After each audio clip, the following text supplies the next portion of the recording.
right. Hello, folks, and welcome to another episode, and a very special episode at that, of Hollywood Kitchen. We are here to celebrate the 70th anniversary of the debut of the I Love Lucy show. We're going to talk about, we have so much to unpack from Lucy's movies, her television, her life, her food. And I'm so lucky today to have the great Rick Carl. Rick Carl is an artist, a graphic arts designer, a historian, a Lucille Ball expert, and thank you so much for joining me today. Oh, thank you for having me, Karie. This should be fun. I mean, look at the two of you right there next to each other. That's pretty cool. Yeah. I kind of had a Lucy-esque morning, to be honest with you. My cooking bowl dropped and shattered all over the floor. And then I ran out of flour and had to run to the store, and I've been running around like a maniac all morning. So I think that I think she would understand. And she'll inspire you. This is true. So for people watching who may be young or maybe have lived on a different planet and they don't know who Lucy is, give us a quick 101 about who was Lucy and why is she relevant today? Well, Lucy was, I'll just try to do the 101, as you said. She was an American actress and a pioneer in comedy. She was the star of her own popular television series, along with her husband at the time, Mr. Arnaz. But she was an entertainer and a businesswoman, and she continuously broke barriers for women in the business, in the industry. And the fun part was she was nominated 13 times over the years for Emmys. She won 4. And I can tell you that she has 2 stars on the Walk of Fame, one for television and one for film. Yes, she did over 75 films and learned her craft early. Lucy was born in Jamestown, New York on August 1911 and passed away in Beverly Hills in 1989. So the fact that she's still on television 70 years later, I think she must be somewhat relevant today. But there's quite a few things I can tell you about relevant, or at least the fact that this is a very special time, because not only did you mention the fact that on Friday, the 15th, I Love Lucy turned 70, and it's all over the internet. The fact that Turner Classics is doing their podcast on Lucille Ball, mostly known for television, but the fact is they're showing, I don't know how many films of hers over the whole month. She's a star of the month. Amy Poehler, through Ron Howard's company, is doing a documentary on her, so that's being done. Recently, Sirius FM did her 1960s radio interview. She interviewed over 200 famous stars of the day, and those were highly successful now. So people are embracing her still. And also the fact is, there's a little film that's going to be released, hopefully in December, called Being the Ricardos, which is, everybody that has been on the internet knows this is not about Lucy and Ricky. It's about Lucy and Desi. By the way, his name is Desi, not Desi. But anyway, that's coming from Aaron Sorkin's company. And I think she's still around. Plus, I should tell you that she definitely inspires comedians of today. And even people like Carol Burnett, Tina Fey, Amy Poehler. I guess that makes her relevant. Absolutely. I think Lucy is such an icon and such an inspiration and a trailblazing woman. So there's so much to love about Lucy. You know, the fact that we talked earlier about the fact that Mary Pickford was probably one of the very first women in the industry to get behind the scenes and really run a studio, or at least United Artists, correct? I mean, well, she ran United Artists. She had her own production company. I try never to say the first anything, because anytime the word first leaves my mouth, somebody somewhere will prove me completely wrong about it. So I always try to say among the first, or there you go, the earliest, you know. Well, and later in the 60s, Lucy did just that. She inherited Desilu and she hated it. I mean, this woman wanted to just be, she used to say that I go in front of the camera and do my work. Everybody else supports me and does what they do. And that team was amazing, from the writers, these brilliant writers and producers, and all the craftsmen behind the scenes. But Mr. Arnaz was the reason she could just go to work and be Lucy. And the fact is that when he sold out his share in the 60s, and then she inherited the studio, that studio was thriving. It was an empire. And the Untouchables and so many shows that in the 50s. But then when the 60s came around, oh my God, what am I going to do? So she kept the right people with her, and she hated the hiring, the firing, all of it. She said she cried all the time. But there's pictures of her, as I mentioned to you once, she's at the meetings, they're all lined up at the table, and she's got her glasses on, and she's sitting there like this. You can just tell this is not what she wants to do, but she actually did it quite well. So to run, a studio like that, and then eventually, like you just said, she formed her Lucille Ball Productions company herself. So once that was sold, she then formed it with her second husband, Gary Morton. And there she was, still on television up until the 70s. Sorry, one of my lights keeps going out, so bear with me here. She's talking to you. Right. Lucy's like, giving me her, I hope, her sign of approval. Let's see. Careful. Hang on. Okay. Can I just share something with? Are you okay? Is it work? It looks Yeah, fine. kind of. My light keeps going in and out. I apologize. Doing the best I can here. So, can I tell you something about that? That's funny. You should mention that, because she might be. I like your cups.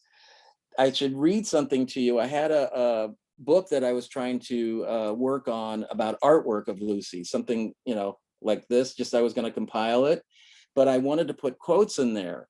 And you mentioned something about your light.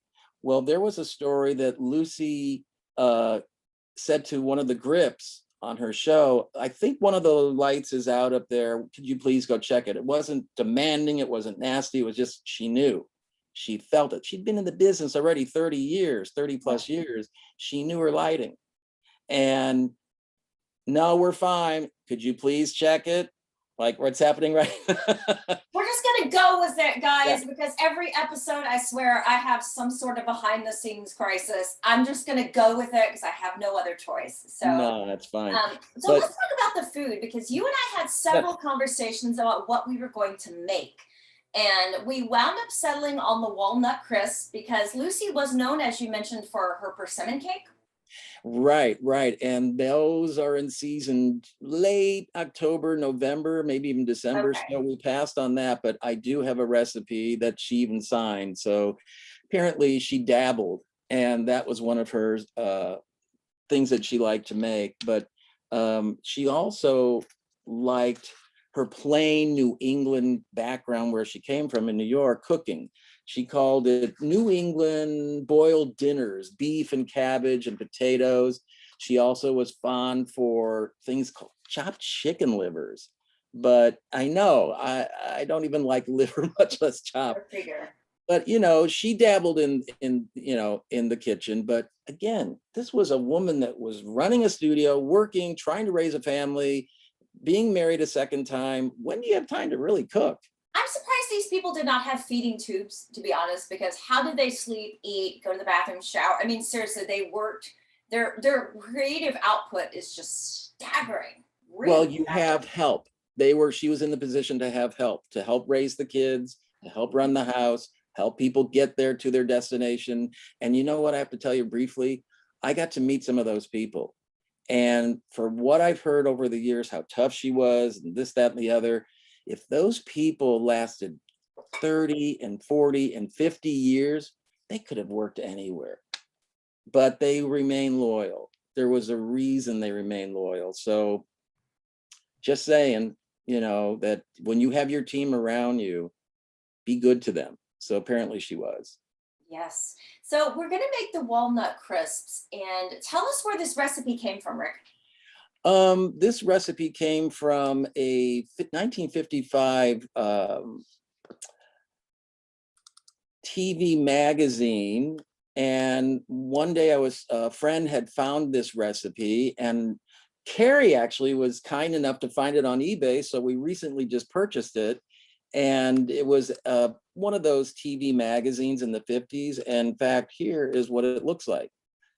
So that's from 1955 of February. And inside there's, if you saw Karie's site, There is the shot of her in the kitchen cooking, which may be just publicity, but she is doing it. And there's a bunch of recipes of goulash, Ricardo goulash, and all these things. But the walnut crisp kind of stuck for me because they were easy and clean, and I've done them myself. In fact, they weren't bad. They really are just a nice little crisp cookie. And I thought that was a little easier. Is she well known for that? No, but I chose it because it just seemed like something that would be easy to make within an hour, and you've got it for your friends. And plus, I just did the Lon Chaney Jr. stew, so I just did a stew-esque kind of thing. So, all right. So here's what we're going to need in order to make the walnut crisp. And as always, the recipe after the episode we'll post at HollywoodKitchenShow.com. We need 1 egg. We need 1 cup of firmly packed brown sugar, 1/2 cup of melted butter or margarine, 1 3/4 cups sifted all-purpose flour. Let's see, a teaspoon of baking powder, 1/4 teaspoon of salt, and 1/2 cup of walnut meats. So, And you chop those meats by yourself instead I of buying did. them. So she's amazing. I did chop all of them by myself. Okay, so we're gonna beat the egg. All right, then add the brown sugar and melted butter or margarine. So we're gonna add the brown sugar. Why does it have to be so firmly packed? That's what I wanted to know. I know. I don't understand that either. Maybe because it has a fluffiness to it and you have to try to get the maximum amount, maybe? Okay, so we've got the egg, the brown sugar, and we're gonna add in that butter. Okay. And then we're going to sift together with the flour, baking powder, and salt. So let's see here. We've got the flour, the salt, baking powder. Hang on, let me run and grab my sifter. Okay. I have to tell you, Karie, you're doing it way more glamorous than I did. It looks like a beautiful cooking show. Mine was a mess. Mine was a mess. Well, I can't find my sifter. Hang on. Okay. I quite frankly just dumped it in there. You know, I think that's what I'm going to do because honestly, the time it's going to take for me to ransack my tiny kitchen and find the sifter will be bad. So Not worth it. I'm just going to dump it all in Yeah. there. There you go. I did it and it worked. Yeah, I think that's what I'm going to do. Mix All it right, well. so, all right, let's see. So we're gonna sift together. All right, add this to the egg mixture. All right, doing that and stirring it up. Do Okay. you by any chance have a little thing of vanilla? If not, I don't think you need it. Yeah, I do have vanilla. I want to get this stirred up kind of well though before I start adding the other ingredients. Okay, so let's. And the thing is, it said, what is it? 1 3/4 cup sifted all-purpose flour. And I thought that is a lot of flour, but there's a reason for it. And it's exactly what you're doing is exactly what I was doing. And it starts taking shape and turning the brownish. Yes, it does. Okay, so let's see. Chopped walnut meats. I did that. I love how they call them nut meats back then. Why? That's what I guess that's the vintage term for it. I guess so, but I think that should make a comeback, to be honest. I like that. All right, chop the walnut meats and put them in. Okay, so we're gonna do that. I chopped these so fine. I swear there's like nut dust all over my kitchen. Okay.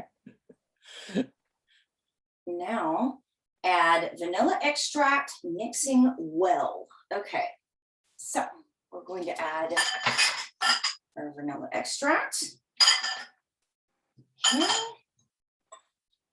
Okay, now this is where we get into the trickier part of shaping these in rolls on wax paper. So just make sure you're all mixed in. And that's what I was kind of folding it like you're doing. It's not easy. It's a lot of strength. yeah, this is like a huge arm workout, basically. Careful. So Yeah, it's exactly what I felt because I didn't want to see any flour. And once it's mixed together, yeah, you're correct. It says, shape into 2-inch rolls. Yeah, nice. So this is what it looks like. Okay, so we're going to shape into rolls on waxed paper. All right, so I'm gonna dump this out onto the paper as best I can. Oh God, it's so thick. Jeez. Okay. It's thick and this bowl is heavy. Okay. All right, we're gonna dump it onto the wax paper. It looks a lot better later. Yeah, I swear this will look better later. Okay, so. You tell me if it's kind of sticky.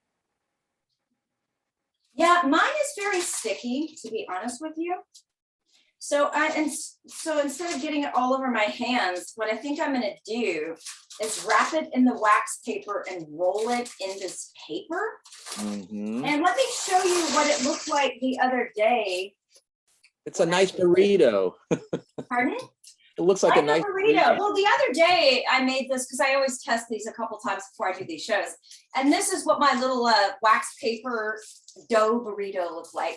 I like to seal off the ends just for, I guess, freshness reasons. And I put it in the fridge and I chilled until firm.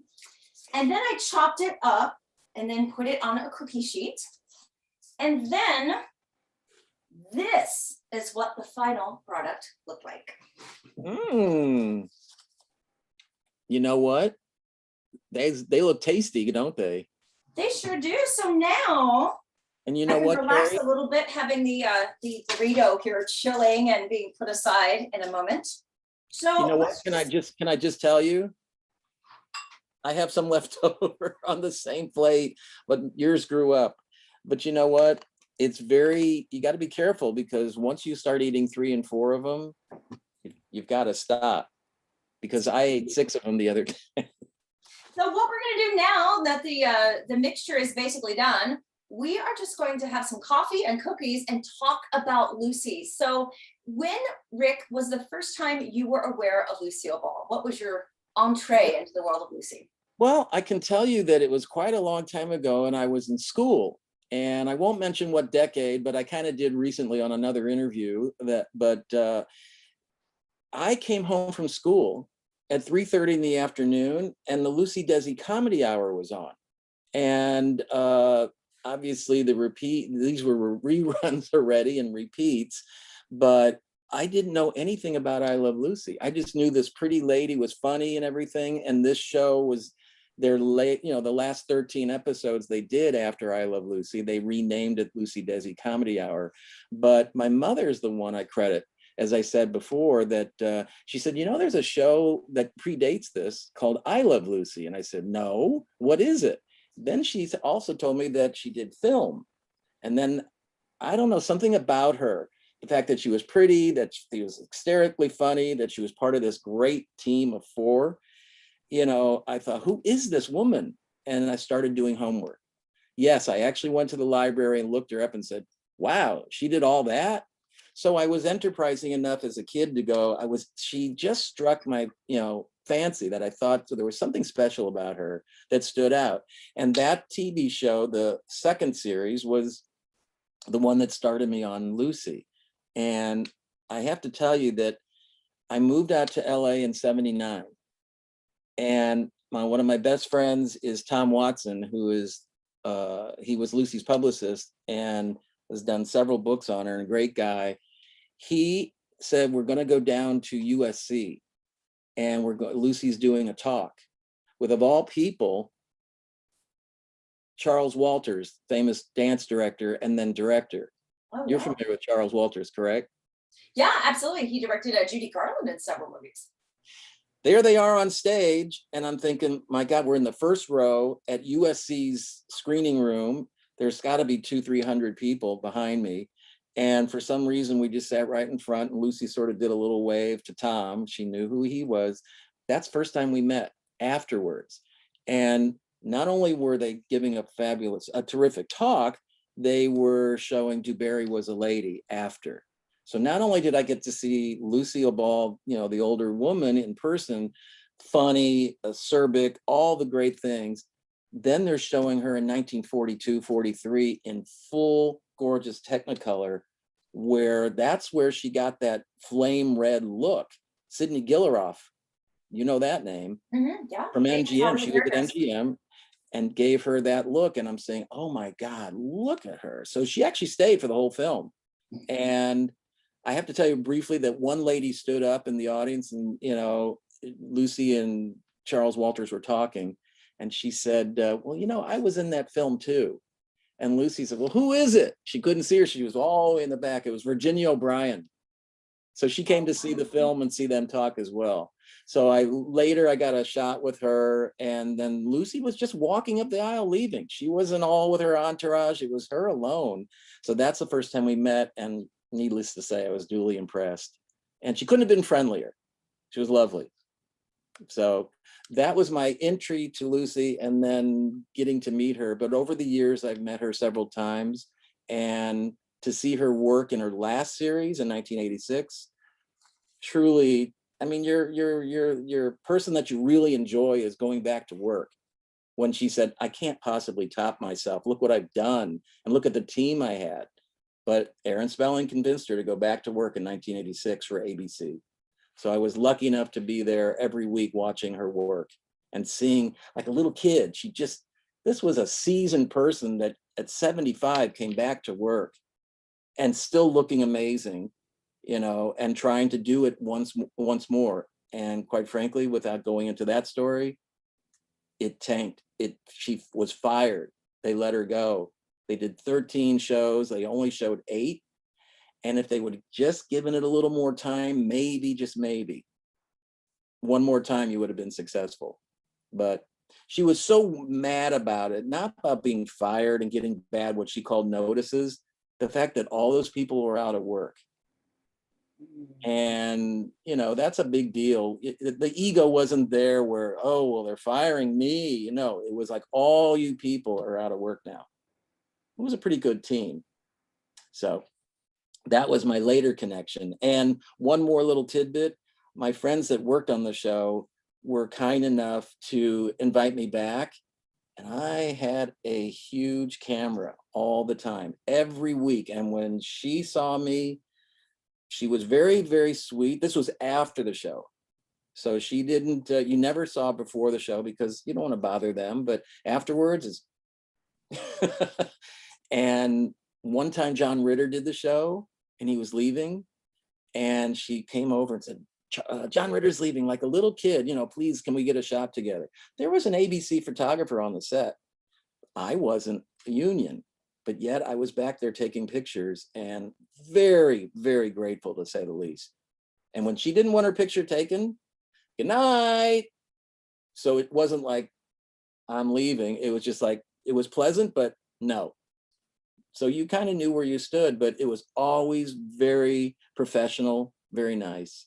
So my entry, and then later years to meet her and be around, hey, I'm a little kid from St. Louis, and you're finally meeting the lady that you grew up with. Yeah, so I hope that tremendous. answers the question. I think my introduction to her was, of course, on reruns as a kid. Mm-hmm. I would watch on TV, like in the 80s when I was a kid. And she was just so beautiful, as you say, and so funny. And she was just magic. And you just couldn't take your eyes off of her, And it's only later I kind of discovered, oh, she made movies too, because I think most people, the gateway drug was the TV show. Right. And I think the movies never fully harnessed what Lucy was capable of the way that television did. I will say, though, that one movie I do like of her is a Dance Girl Dance, directed by Dorothy Arzner, and it's got Maureen O'Hara. There's a great Criterion DVD of it out, by the way, too. But Lucy plays like a gold-digging showgirl in that one, and it's a really fun movie. It's got some really relevant things to say about women in it as well. So I do recommend that one.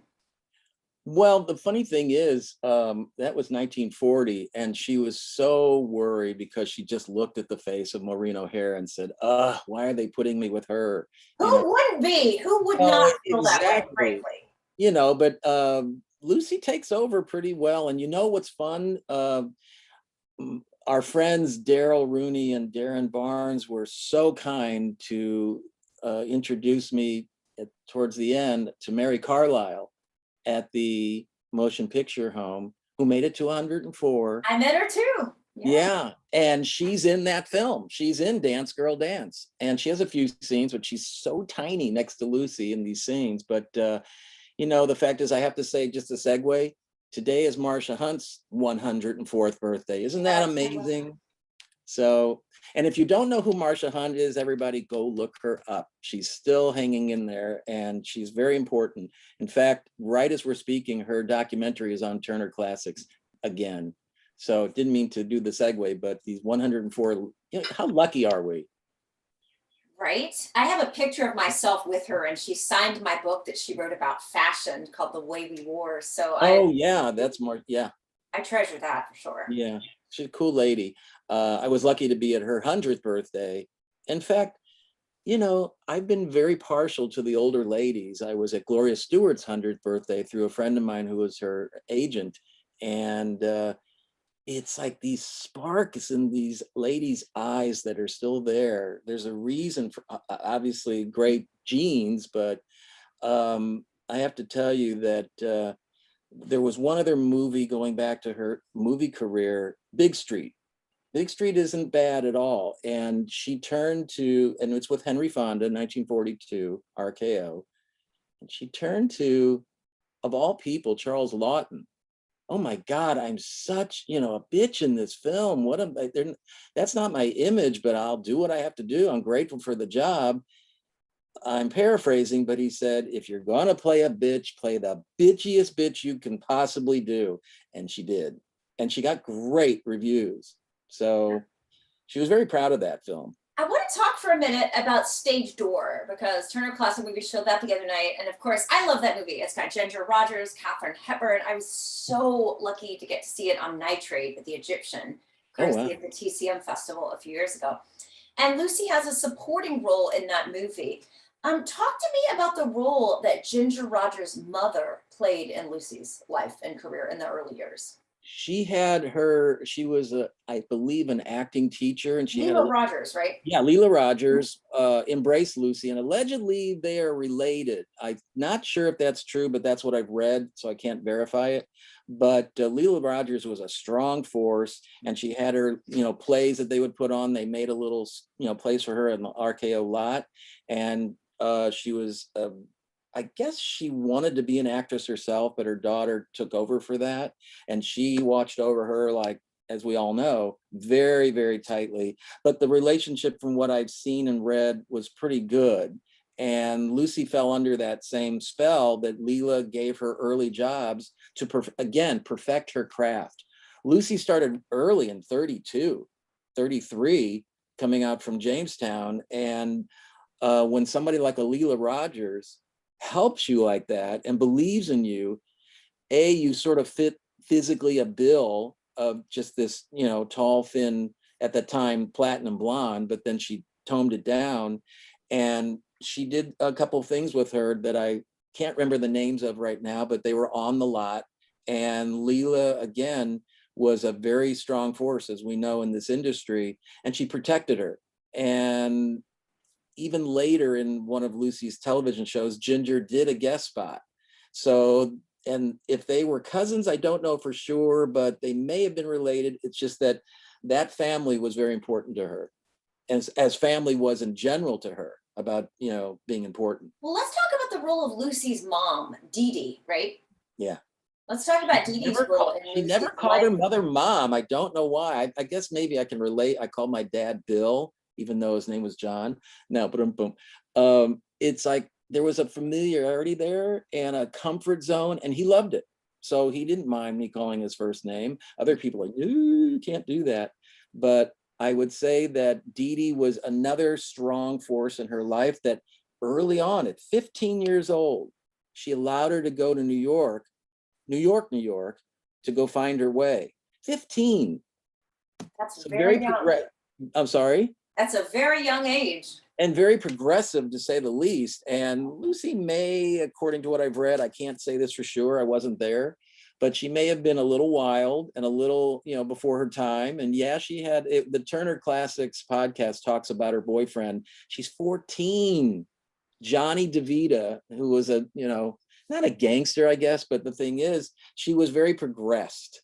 And at the same time, we, for those that don't know the story, her mother, Dee Dee, was allowing her, because she was working, and Lucy was apparently progressed enough that she allowed her to go to New York to find her way. She went into an acting school that they wrote her mother back saying, and most people know this story, but they wrote her mother, Dee Dee, send her back, get her back. She's just not cut out for this business at all. And That's what they know. Well, the great story is, who was in that class with her? Bette Davis. Bette Davis. And she said, that's it. I can't do what that woman does. And they're both kids, but already you see it's there. And the fact is, wouldn't you love to have that note? Take your daughter back. She's too shy, too reticent. She's not going to make it. I don't know who that person was, but that was the John Murray, I can't remember the whole name, Anderson, school for acting.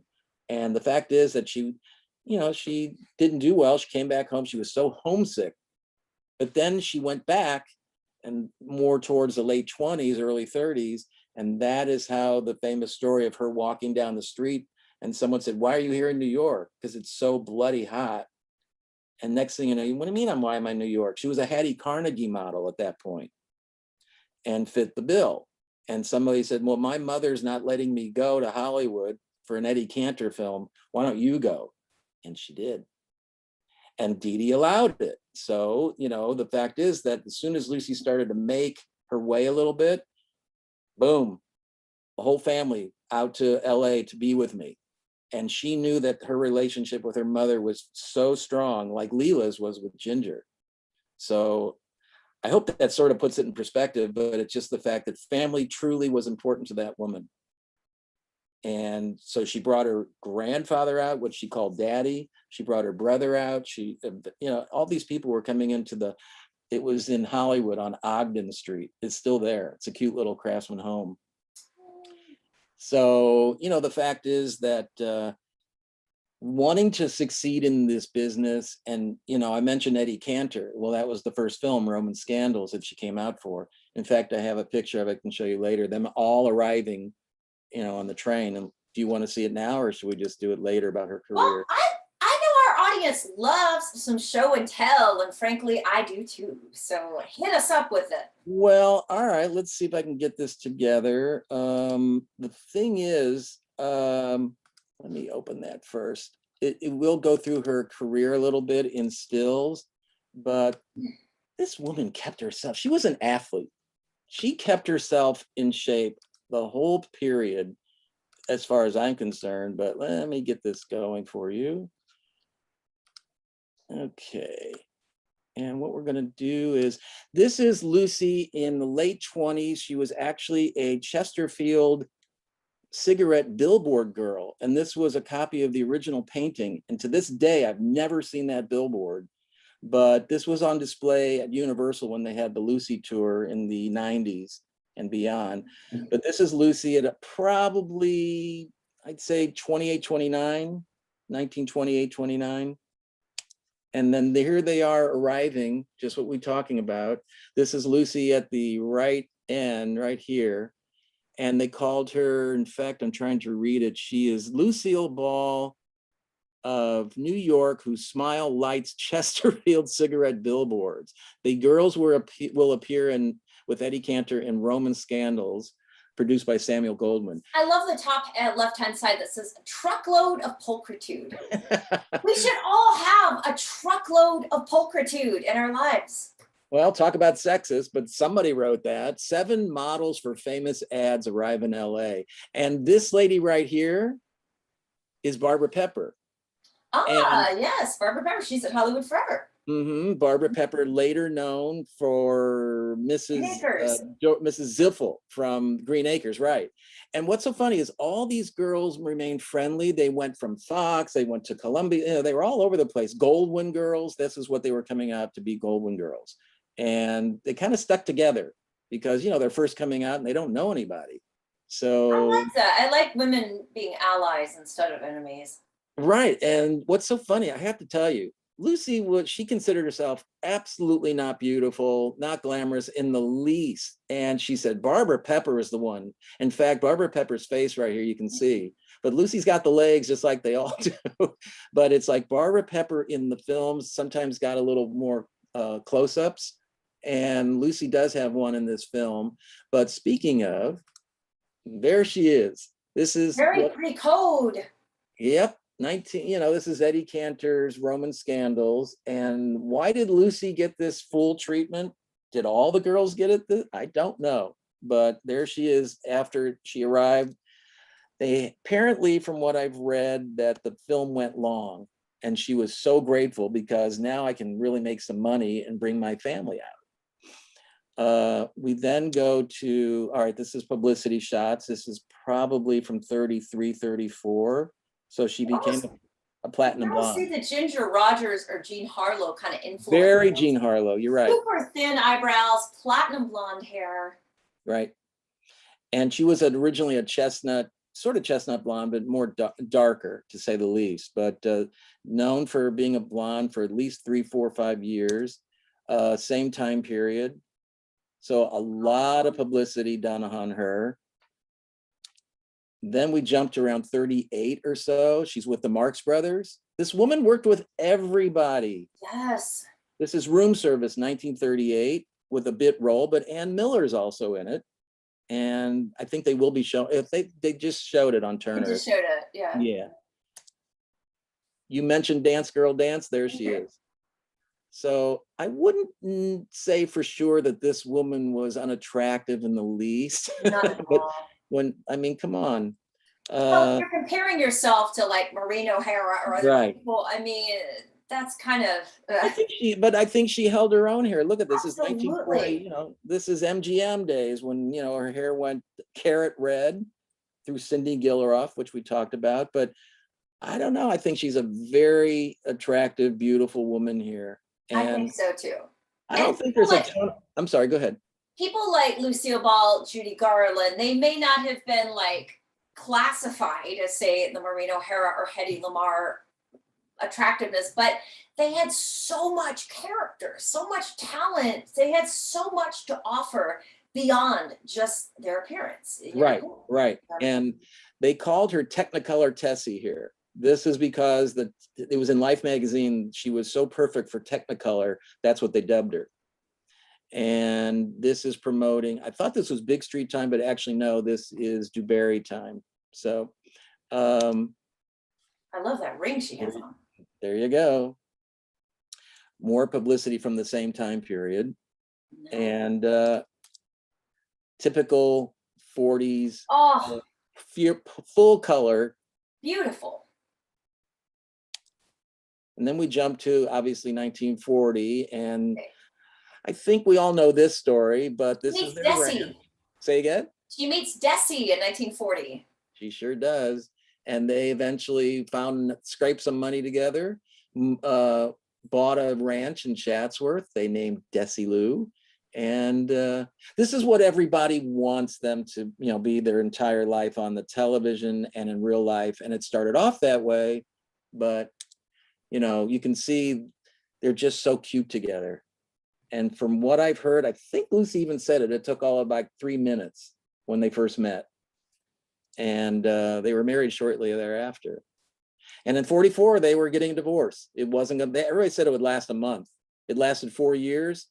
Allegedly, the story goes that they got together in the hotel room and divorce was out. So they lasted until 1960. So, from 20 years. They had chemistry. And there's the obviously publicity shot for their television show, I Love Lucy. Her look that is clearly established in everybody's eyes. This is what Lucy remains. And you've seen that picture. Oh yes, this is on the dining room table right here, thanks to you. This is what, she embraced that fiery carrot color hair up until the end. It may have toned down a little, but this was a brunette, but I guess the coloring just worked for her. In fact, same with Rita Hayworth too. Yeah. Karie, there's that same ring. Oh, wow. Very cool. I think that may have been a personal thing. Then she embraced the 60s. Same look, just progressed, bigger hair, wild color. all the way up to Maine, 1974, still kept herself in shape, wanted to do that so badly. They bought the rights. And of course, everybody thought Angela Lansbury should do it, but Lucy, bought the rights and did the film, hoping, after all the TV is over, all right, I'm going to go back to film. And she did it, but we won't talk about the reviews actually weren't bad at all, but then they tore it down. And she was really upset by it because it's actually a fun film, but people have called it all kinds of names, but she tried. Her second husband, Gary Morton, was a 27-year, I think I've got that right, marriage. Very strong, very real. He was always there for her. When he went out and played golf all the time, she knew exactly where he was. No more games. And this was taken on the set of her last series, Life with Lucy. And that's the promotion for I think that's Aaron Spelling's house. And here she is, 74, 75 years old, still, the model. You can tell that she, embraced it. And sadly, but happily, we have photos. That's her last appearance publicly at the Oscars. And she and Bob Hope did it one more time. She had a great ovation. She went to Spago afterwards, and there's video footage somewhere of her, of course, the dress was, the legs were, the skirt is split all the way up, and she's out there kicking her heels to show everybody I still got my, figure, which is pretty cool for a 75-year-old woman. Oh, yeah. And that's a little bit of Lucy photographically. Right. Excellent. What are some of the other goodies you have to show us today? Well, can I show a clip right now? It might be kind of fun. Absolutely. This shows, and it doesn't have music, so hopefully we're good, but let me see if I can get this together. This is a clip from, here's Lucy, 1973. She's portraying an artist, which is very nice for me to see, but her longtime co-star, Gail Gordon, who she wanted for Fred Mertz and didn't get. But Gail Gordon went all the way with her to the end. And here is a little clip to show Lucy in action with Gail Gordon. Okay.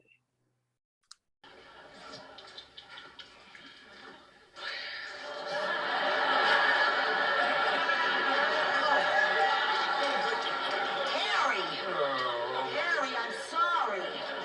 Oh, good heavens. What are you doing here? What are you doing here? Well, I'm trying to learn how to paint. Pictures or people? I'm painting landscapes. Oh, all right. You look terrible. You look like you got a disease. Well, with you around, well... I didn't know you were interested in art. I'm not. But I've been advised that a good artwork is a very sound investment. And the reason I'm showing you that is right here is the actual smock that she's wearing. I was able to get it a few years back, and it was Michael Stern, a huge Lucy fan and knew Lucy very well, she would go right to her closet and pull things out. She kept everything. And for an artist to have an artist smock and it's still being in great shape, I was really lucky to get that. And that's one I'm not letting go. So that was a fun way for sort of as a collector as well to keep her nearby, but realizing what it is and putting it in perspective. It's just that, Gail and she had such a great relationship, and he was always yelling at her in every series, but there's that one line in the clip where she, obviously is wiping away the red and said, "You look like you have a disease." It's so, to me, I don't know if that's in the script. It just made me laugh. But anyway, I thought that people might get a little kick out of seeing Lucy behind me. In fact, she's all over the place, but it's just that it just makes it a little comforting and a little more real. But like I said, putting it in perspective, it is just a prop. So anyway, I thought people might like to see that. What else? What's next on our agenda? So I know people are probably going to ask a lot about this, and when we get to the Q&A, but Becoming the Ricardos, this is a drama, right? It's not a comedy. It's not meant to be at all. No, from what I know, it is basically, and it's been written all over the internet, and boy, is it a hot button topic. Oh yeah, that's why I wanted to bring it up, because Nicole Kidman is playing Lucille Ball and Javier Bardem is playing Desi, and I think a lot of people have a lot of opinions on all of that. I think basically is the fact that I sit back as a fan trying to divorce myself from that and say, well, why are they doing this? What's the story? Why is it, it's their story has been done a lot.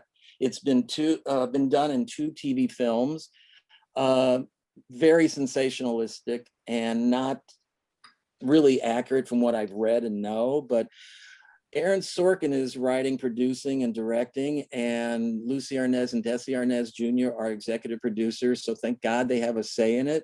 But Lucy went public and basically said, no, we are not making a Saturday Night Live skit, so everybody has to look exactly just right. I think Aaron Sorkin was looking for powerhouse actors that definitely can bring something to the table. And he was just on Turner Classics talking about the film. And the difference is, I think, I can't really talk about it because I haven't seen it. I just know from what I've heard that this is the story behind the scenes of what went on. And there's a lot to it that he jams into 1 week.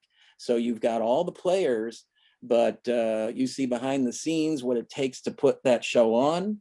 It's 1953, at least at one point, where the Red Scare came around, which I don't need to go into, but Lucy was accused of being a communist in September of 53 at the height of her fame.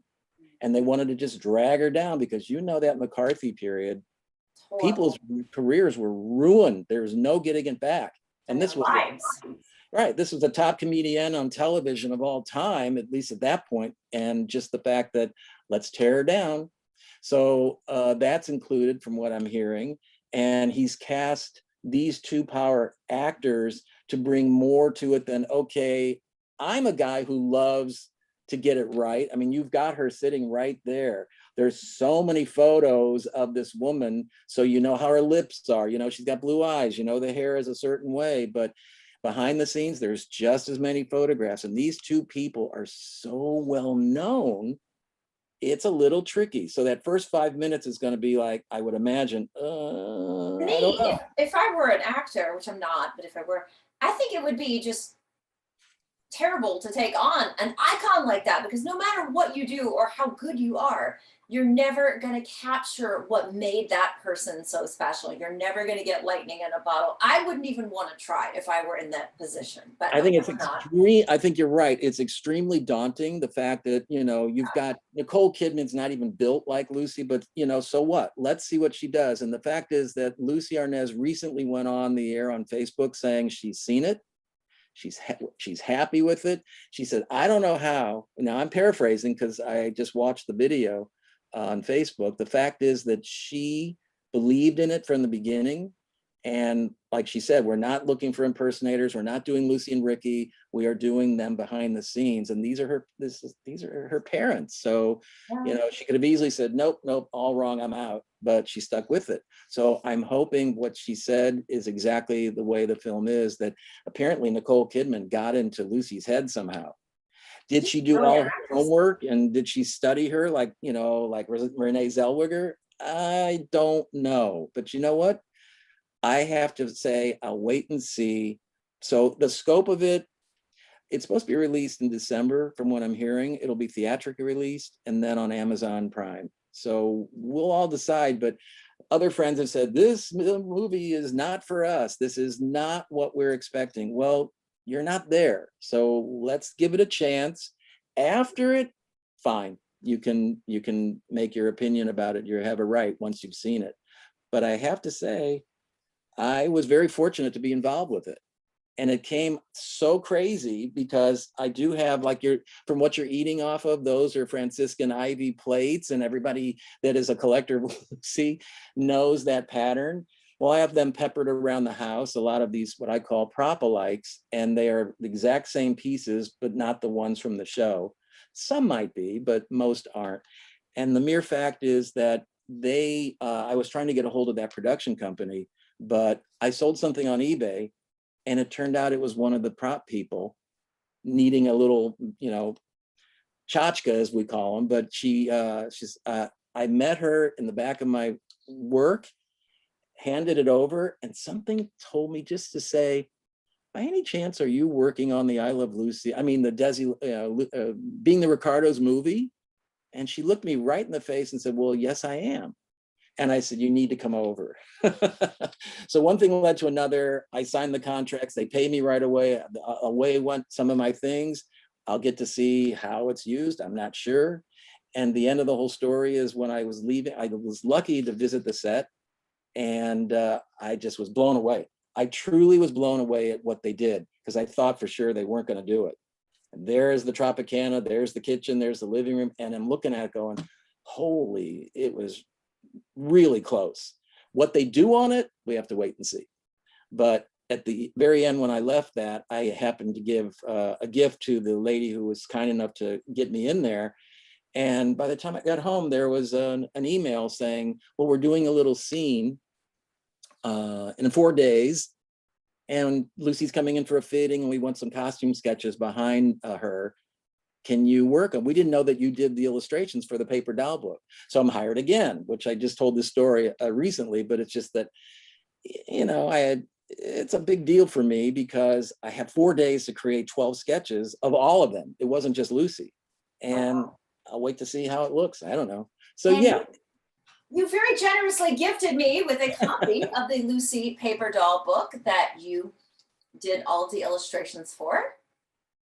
Yeah, that was a while back. And the fact is that Alan Glasser, who is the author of the book, came to me and said, you know, I want you to do this. And I said, I don't know about paper dolls. I can draw, but do you, he says, I'll wait for you because nobody else will care. That was a really kind thing to say. And that book has been everywhere. And, yeah, I did 3 book covers at one point, but that's the last one in 2004. And the first one, I was a kid. I was honored. There was a book in 1976 called Lucy, Ricky, Fred, and Ethel, the story of I Love Lucy. And it was the first one ever done. And then when it came time for paperback, the author, said, do you want to do the artwork for the cover? And I'm like, well, yeah. So it's just that it comes full circle. So as a kid in St. Louis, I'm doing a cover of a book nationally. And then here we are, in April this year, being involved again with her. She's just this inspiration, I have to say. But like you're saying, she's touched a lot of people's lives in many ways. And in film, look who she's worked with. I mean, even people like the Three Stooges and the Marx Brothers and William Holden and Henry Fonda. And it's like Bob Hope, I think four or 5 times. But it's just that we didn't mention one person who I would like to share some stills with, who was definitely an influence in her life. Let me open this up. I think you'll enjoy it because it does bring us back a little more vintage. Let me see. You know what? I don't know that I can do this because these I did not make a, let me see if I can show this. I'm just gonna have to show the list, but okay. Can you see that? No, you can't. You see the list. I see the list, yeah. Yeah, I'll have to forego this one, but the main thing is that Buster Keaton was a huge influence in Lucy's life. And she apparently saw her up and coming in the late 30s, early 40s, and was very instrumental. He saw a spark in her that, I recognize this. And I guess they met. I wish I could show it, but there's shots of them at the Chatsworth Ranch at Desilu, and they're both dressed up in vintage swimming costumes. And then they eventually, there's a shot of him. I'm sorry I didn't get this one to work, but there's a shot of him visiting the I Love Lucy set, and you see how tiny he is compared to these two, 5'6", 5'7", 5'8" people. And the best one was in 1965, they did get to work together. So there was a special salute to Stan Laurel, and they did a little skit together. And I think there's a cop in the scene, and that's Harvey Korman. So the fact that Lucy and Buster Keaton, all those years knowing each other, finally got to work together. That's to me, that's pretty cool that you get to work with these geniuses. And he's giving her all this information about props, respect your props, know how to work with it. Oh my God. Anything that she did on that set, she learned exactly. I need to learn how to play a saxophone, which she kind of did already, but I'll learn it. She needs to make sure that that toast is popping out of the, and catching it right away. And that's the thing about a genius to me, is to handle that, because it's daunting. Wouldn't you say? Oh, sure. Yeah, because comedy timing is everything. So you've got to have that sort of precision. Yeah, and a stickler, a total stickler for rehearsal. I mean, very, very serious about rehearsing. And I think from what I've heard, there's a scene in the film, being the Ricardos, about that, where she's calling people up at 1 o'clock in the morning, get over to the studio, let's go, we got to get, and they're like, I'm sleeping. Don't know if that's true, but it's the fact that this woman knew what she was doing because she rehearsed it and made it look so easy, right? Yes. I mean, that's the whole key to it. But you talked earlier about being a trailblazer. Yes, because Lucy was on so many levels that I don't think people really realize today. No, can you imagine, like I said earlier, trying to get ahead in the business, and you're making a name for yourself, and the fame is coming, and then you meet somebody and you want to have a life, and then you want children, which she did. She tried to do it all. And for the most part, she succeeded, I would say, a lot in all those facets. It's just the fact that that's a lot to put on somebody. And then running a studio and still going to work and trying to make sure your kids are okay and doing the best you can, again, with help. But the fact is, when she was the sole owner of Desilu, she okayed, as a lot of people know, Star Trek, Mission Impossible, Mannix. I mean, the fact that they earlier were okaying Untouchables. I mean, you have to have some savvy to say, nah, let's go with this. I mean, Well, yes. another trailblazing aspect was Lucy had her pregnancy on the air, and typically in that day and age, actresses would be fired if they were pregnant. And even sometimes in modern times, like I think Julia Louis-Dreyfus was behind counters and grocery bags on Seinfeld when she was. So to write that into the script on national television, was a big deal. And You also, have to approve, get it approved, which they did. The story goes, a priest, a rabbi, and a minister. And Jess Oppenheimer, the executive producer and head writer and genius that brought us this, the fact is that he's the one who said, let's work it into the show. I think I've got that right. It's just that it was unheard of. You never would show a woman. This is 1951, but 53 is when they worked it into the show. And Desi Jr. was born January 19th, 53, the same night little Ricky was being born. Now, come on, that's just too much. But the thing is, he knocked Eisenhower off the front pages. So little Desi being born, in 53. And the funny thing is, they had to use a different word. It's French, ancient. expecting. Okay, yeah. Oh, they could not say anything. Well, they would say expecting, and she's with child, whatever it was. The phrase is, it's to use the name of the show when she finally tells Ricky she's going to have a baby at the nightclub. He finally realizes, whoa, everybody's seen that scene, like Bite of Meat, a Vegemite. Those two scenes are just in our brain, but it's so real. Something's going on behind the scenes, that these two people are just like one. And they wanted to redo that scene, and everybody said, no, it's too real. And I defy you to watch that, the whole show and see him react and not get a little emotional. And also, Madeline Pugh Davis was a writer for the show and a longtime collaborator with Lucy as well. She was amazing. And Bob Carroll Jr. and Madeline wrote all those shows, obviously with their head writer, but those two people, with the third. They asked Aaron Sorkin the other day, when you did West Wing, how many writers did you have? He goes, 10, at least. These people did 39 episodes a year. How do you sit and write? How do you come up with Vitamin to Vegemite, by the way? But the fact is, these two people, Madeline was a genius in her own right, and she was Madeline Pugh Davis Martin. or Madeline Pugh, Martin Day. I always get it mixed up. But the one thing she didn't like, and she wrote a book, and they used, when they introduced two other writers later in the I Love Lucy series, they both were named Bob. So you had three Bobs and Madeline. I'm sorry. Yes, three Bobs and Madeline. They called them three Bobs and a babe. Well, can we get a little more sexist? But, you know, she says, wait a minute, I'm in there writing as much as everybody else. Don't refer to me that way. But sweet, very generous, very low key. And she apparently, from Bob Carroll's mouth, said that she tried all the stunts out that Lucy would do beforehand. You're a writer. Why are you testing out the stunts? You know, all the crazy things that they made her do, she tried it first to see if it was plausible and it would work. But I guess the one, and he talks about it on air, the one thing they couldn't have her do was she was rolling up in a rug like Cleopatra, but how's she supposed to get out the door? So she was rolling on the floor, and you're wide, so you can't turn and scooch out, scratched it.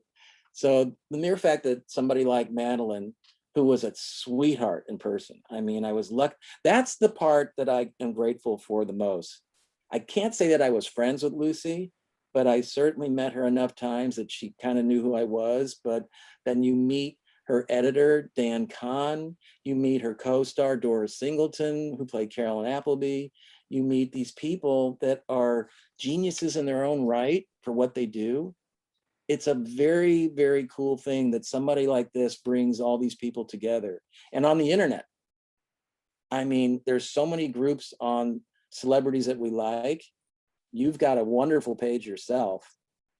But I mean, the fact that these people that we just saw on television or in the movies are bringing us all together, that's very cool in my head. So Definitely. So we do have a little more show and tell, Rick. Are you ready to do the second round of?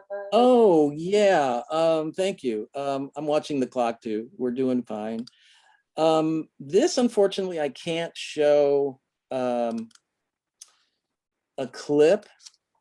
So I'm going to show you stills as soon as I can figure this out. Hang on one second. This is Lucy at her prime, which we've discussed. But I would just say that while I'm going to show you this, this is Lucy in 1942-3 at MGM for Dewberry Was a Lady, which I mentioned earlier. That was the film that I saw her in first on the screen and met her. Again, this is Irene, who was the costumer at MGM. And this is, well, let me just go through it a sec. This is Lucy from the film with her co-stars at the end. Gene Kelly, Red Skelton. There's Virginia O'Brien. And I think that's Tommy Dorsey. I can't remember which Dorsey, but that's one of the Dorsey brothers. This is the very end of the film. But look at the publicity shots that MGM did in those days.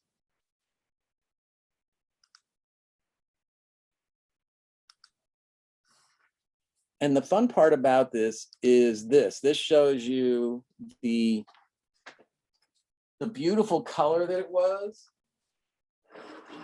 But the cool part about it, and just forgive me for 1 second while I wheel it in.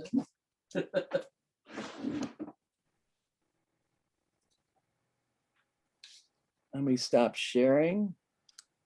And there she is. There's the dress. There's the actual dress from the film. So the light pink that you see in the film, because it's intensified in Technicolor, probably pushed it a lot much, but it was probably a very light pink. Greg Schreiner is responsible for us seeing this today. That is my friend who is a genius himself, a Renaissance man, but a major costume collector. And we sat together at an auction years ago, and he wanted it because of the designer, not necessarily because of Lucy, but the fabric itself is, what he told me, silk crepe, and the dye was unstable. So it was a light pink. All the beading on it is bugle beads that were a fiery color, as we just saw. They are, you know, subdued now, but it's in pretty good shape, except that dye faded pretty quickly, and now it's sort of a light tan, you know, as you see, ecru color. But it's a little strange again to have Lucy sitting right in my house. Can you She bring it always, closer to the computer or the yeah, let me camera see so if we I can can see do that. details? I just want to get this out of the way. See if we can. It's gonna probably cut her head off, but you can see the Oh, intense wow. work that. Can you see that at all? Yeah, yeah. I'm one of those people. I love to look at costumes up close because everything is about details, especially with vintage. So I love to look at the cut and the beads and the intricacy of the clothing. Right. I mean, it's ribbed. It's that silk crepe he's telling me, but pretty durable, because what's so crazy about this? The clip of Red Skelton and Lucy at the end, they're singing Friendship, which is so funny because, of course, Lucy and Ethel end up singing Friendship on the show on I Love Lucy, but this was the precursor, and then they all join at the very end, and it's just kind of sad that this looks pink here, but it's actually apricot color, but this faded all the way down completely. I thought it would fade in spots, but no. What's interesting about it, I don't think you can see it here, but the zipper is still pink. Oh, And that wow. told me, there's zippers on the sleeves and one in the back. And that told me that this was probably light pink, because Oh, it yeah. shows up that way in the film. So I hope that it's a little surprise. I wanted to show the clip, but it's like, we got it. So Yeah. hopefully that is a nice little show and tell. Excellent. Excellent. Why don't we take, while you're working with the costume there, let me see what questions people might have for us here Alrighty. on social media. I'll just leave these two gals here.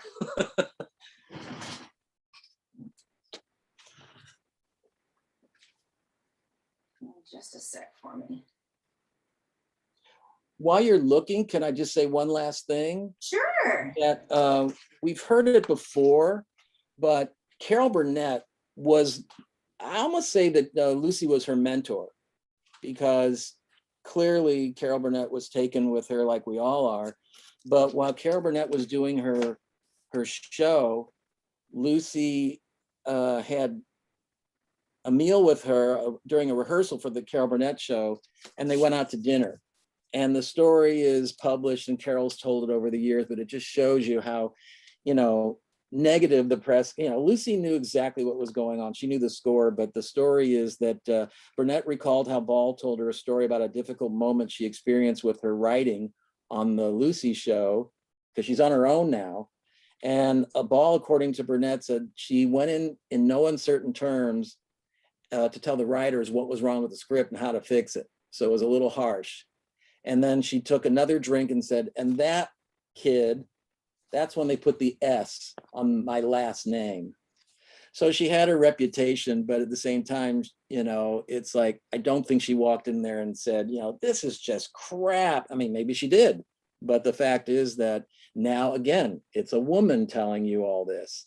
And it's like, respect her. She knows exactly what she's doing. Oh, yeah. And you know, the fact is that when she started out so early, and here you are 30 plus years in the business, knowing every last little detail of it.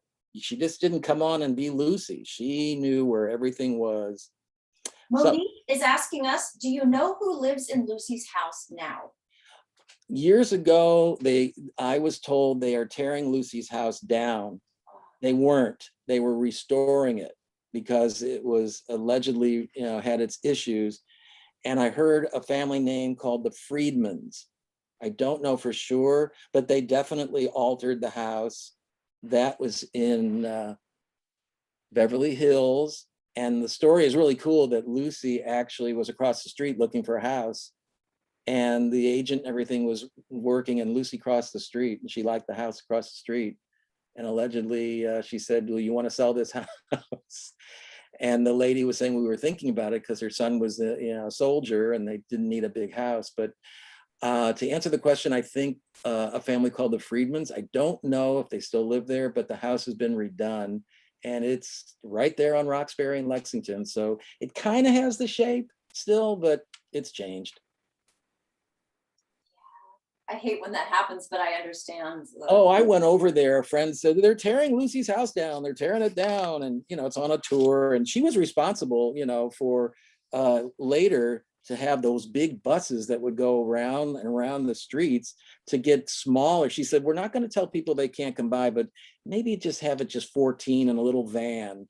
And years ago, when we did our Lucy conventions, I got to one of the policemen in Beverly Hills saying, can we lease these? Are they going to get out?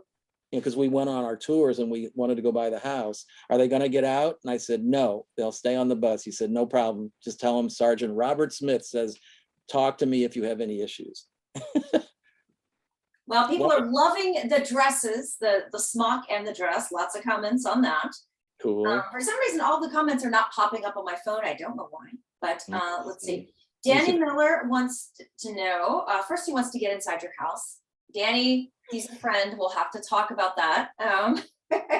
Who wants to? Danny Miller, he's a friend. He has co-hosted very generously the Anna May Wong episode, the Lon Chaney Sr. episode. He lives in a 1909 Craftsman, and he's been so generous in his support. From all intents and purposes, a good guy. Huh? From what I hear, a good guy. Oh, excellent. Danny's saying, I don't remember any mention of the Annabelle films. What does Rick think of those? Jack Oakey and Lucy did 2 films together. The Annabelle series, there was allegedly supposed to be a whole series. I think it was 38, 39, maybe somewhere in there. And they just showed them on Turner on the first round of films for the Star of the Month. And first of all, she's absolutely stunning in it to me, but it's wacky and silly and fun. And they were supposed to do a whole series, like with Ann Southern and Maisie. Yeah. And allegedly the story is that Mr. Oakey wanted a little too much money and they scrapped the whole series. That was it. I don't know if it was that simple, but Lucy was on a roll and she loved it. But that's what I know. It was the Affairs of Annabelle and Annabelle Takes a Tour. And like I said, I think that was 38, 39. She was happy just to be working. But what's also interesting, if you look at the first one, in the very beginning of the titles, there's like this mask that's under the credits. It's her. And I'm like, where did that go? Where did this artwork go? So as an artwork collector as well, I'd love to get my hands on that, but unfortunately, it's not around. Michelle Sebastian Price is asking, any comments on her relationship with Vivian Vance? Great story. From what, again, I wasn't there. I can only paraphrase, but Mr. Oppenheimer, the creator, I don't know if Jess was there, but I know that Mark Daniels, the first director of I Love Lucy, and Desi went down to La Jolla, or they went to a playhouse to see Vivian Vance working in a play called Voice of the Turtle, and thought, this is our Ethel. She's brilliant. Yeah, she had done film, a lot of stage work, but Lucy couldn't go because she was quite pregnant. And they came back and said, we found our Ethel, we found our Ethel. And the first time they met, it didn't apparently go so well. I wonder if they cover that. No, they won't cover that in the movie, but because it's too early, that's 51. But the fact is, Lucy kind of looked her up and down and said, she's not Ethel. She's not Ethel at all. I want a dumpy landlady. I want, somebody like, a little overweight and frowsy. And she said, you don't fit the bill. And she said, allegedly, Miss Ball, you should see me in the morning. So they were still Miss Ball and Miss Vance. But then Lucy figured it out pretty quick. Yeah, she was Ethel. And that whole silliness about her being overweight and this, that, and the other, she can't be glamorous. It's just that it was a joke between the two of them. And of course, on the internet, oh, no, this is fact. But they, at the end, they had, not the end, but they had a great friendship. They were like sisters. And the great part is, a friend of mine used to say that if you watch Lucy and Viv work, it's Laurel and Hardy. It really is. This is the female counterpart, to the point where Lucy called her the show doctor, because she would say, what if we try this? What if we try that? And Lucy would say, let's do it. Let's try it. Because Viv was not just an actress coming on. She really wanted to perfect her, her role and the show. So a great relationship, as far as I know.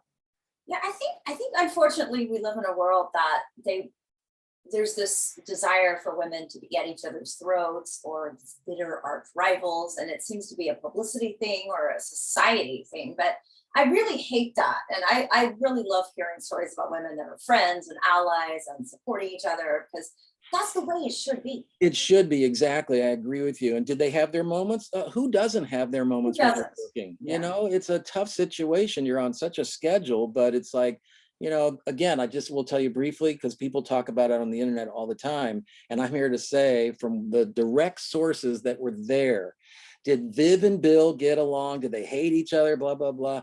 I'm sure they go read some of the books, but the truth is, from what I gather, yes, they were not buddy. I think they were totally professional people. It shows on the screen. And the fact that he was 22 years older than her, she was like, well, apparently she said something and he overheard it and that hurt his feelings. But he was a baseball guy and she was a theater person. And so they didn't have a lot in common. But the point being that I don't think they hated each other, which is all over the internet, and people just keep pursuing the urban myth. But anyway. People kind of have this mentality of never let the truth interfere with a good story. And I don't really subscribe to that. I think that the truth should be the focus. Well, it's look what they gave us. That's all we should be talking about. Yeah, I mean, they gave us so much joy and laughter, and yeah, that should be the focus. I'm always about the work, you know. And on my tour, I always say I can show you the graves, I can tell you the stories, watch these movies, watch these TV shows. This is where it's at. Exactly. It's like that show was the perfect combination of brilliant writing, again, by Madeline Pugh, Bob Carroll Jr., Jess Oppenheimer, and a brilliant, gifted cast. And the fact is that all those people went to work to give us this weekly series, and it just kept going and going. And now look at it. It's beyond a juggernaut. It's 70 years later and it's still on the air. It's a cultural phenomenon. Yeah, I mean, I'm grateful the fact that I got to be around some of these people that would tell me these incredible stories. And I mean, Danny Kahn was he would come from the Pacific Palisades. He was a film editor, TV editor. He was in the industry with his parents, I mean, his uncles and his son. And the fact is, this man was right there from the beginning telling me these great stories. So first it was about Lucy, but then it was about his life. So I was, again, very grateful to get the stories directly from someone. But then it was like, okay, what did you do yesterday? So that's the cool part, when you become friends, and now it's life. So, and again, all because of a certain redhead. Well, we have the questions. There's like 159 comments, but only a few of them are popping up on my phone. This is so. Hey, let me see if I can help. Let me see. I'll try. Well, Rick, if you wouldn't mind looking at the comments, and also if we don't get to all of them, which I don't think we will, if you might mind maybe answering them in writing on the page, that would also be great too. Yeah, let's see. Was her house really built on the Universal lot? Benjamin, your friend Benjamin, by the way. Yes, we love Benjamin. Yeah, Benjamin, I'm sorry, I have to become a friend of yours on Facebook. By the way, you did a great Maryland segment with Benjamin, correct? Yes, and we did a Marlene Dietrich episode with Benjamin, and I'm not going to go into too many details yet, but Benjamin is going to be on more episodes that are in development right now behind the scenes around here. So yes. Well, if maybe you should co-join Greg Schreiner, who is a terrific, he'd love to do your show. So there's so many people that I know, and sometimes someone will say to me, why haven't you asked me? And I'm like, I'm going to get to it. It's just, I'm just one person and I'm doing the best I can, but I've got a bazillion ideas. For me, it's just a matter of time, a matter of getting to all. You're one woman, you need a crew. I'll go come and help. I know, right? I'm going to be in my kitchen cleaning like all afternoon after the broken bowl experience. I think you did a great job. Look how great this looks and how great you look, and your salute to Lucy. Thank you. Yeah, well, I wore vintage. This is a 1940s polka dot dress. So I wore this in honor of Lucy. And thank you to Rick. Can we talk about the set dressing? Rick came over to my apartment the other day and he brought me a tablecloth that is very similar to the one used on the show. He brought me dishes, all of which I will be bringing back tomorrow morning to you.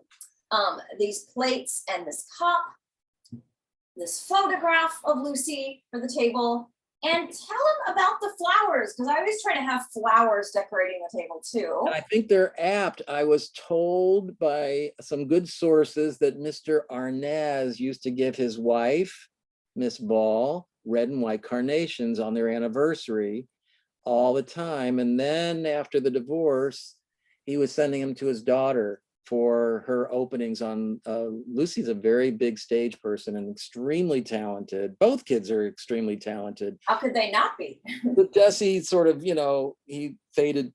He wants, to be not in the spotlight anymore, but his sister is in there doing her job to try to entertain us. And she's a good lady.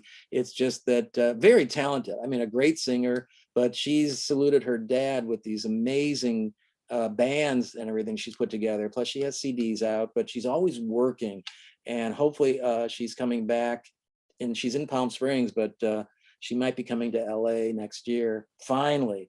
But I wanted to go back real quick. Benjamin asked something about the was her house built on the Universal lot, and that's something I don't know anything about.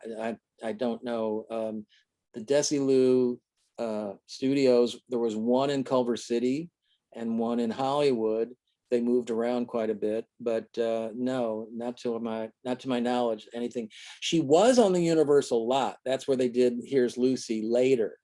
So later they moved. In fact, that's a fun story, because at the very beginning of me coming to LA, we took the Universal tour. And at the time, Lucy was doing her show, and I see a big sign that says, Here's Lucy. And I went, where? And we go on the tour, and the tram takes us by Lucille Ball's dressing room.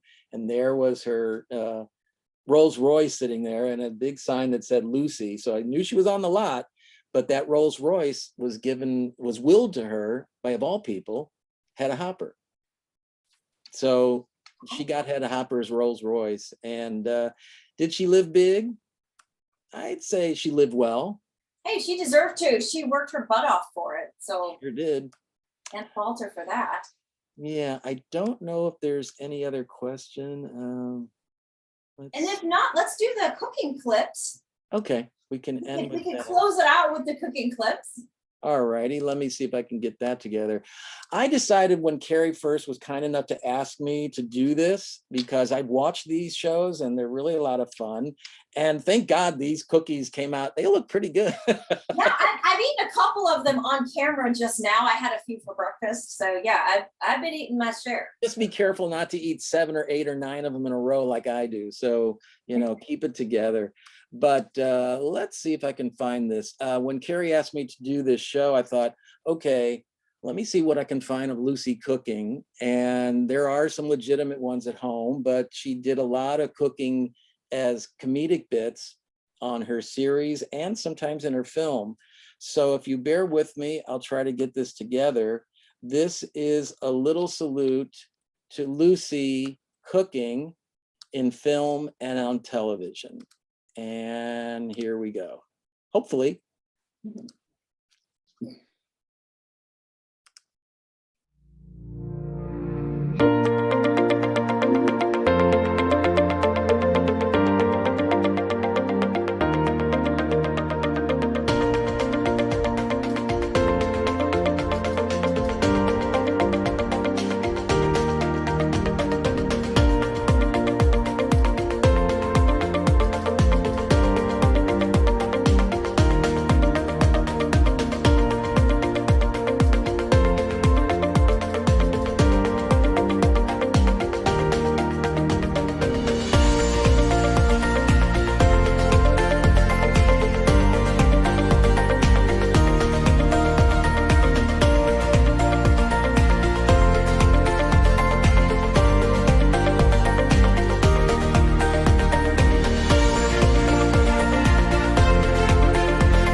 Ta-da, there's more.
you have been a wonderful guest. You've been so patient with me this week and you've helped me. You've been fabulous. It's really been a lot of fun getting to hang out with you and spend time with you. So thank you so much for being my special guest today. Thank you, Karie. I appreciate it. It was a lot of fun, and I'm not going to end it by saying we all love Lucy, but I think we do.